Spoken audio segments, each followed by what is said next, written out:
kitu gani ambaye uelewi? Yaani mtu hujui chochote. Mimi mzoefu wa nini wewe? Sababu tena maneno mengine ya uliki pala wewe unakuwa unaangalia. Naangalia nini bwana wewe? Yaani unajua umenipotezea muda wangu, nimetoka huko kwetu.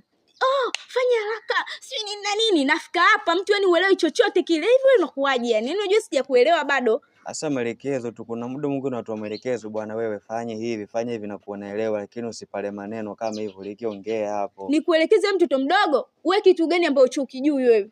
Au ndo maksudi yani unajua sijakuelewa yani ujue yani sio kila mtu kila muda anakijua yani kile kitu alikikifanya.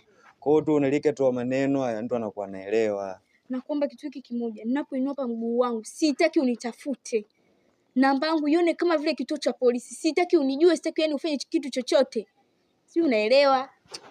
Sasa hapo unakuwa ni kwa sababu basi twende tukarudi mara pili. Ukarudia na nani? Mtume Muhammad tena mimi. Hapa kuna Mtume Muhammad wala Hassan, unanisikia wewe?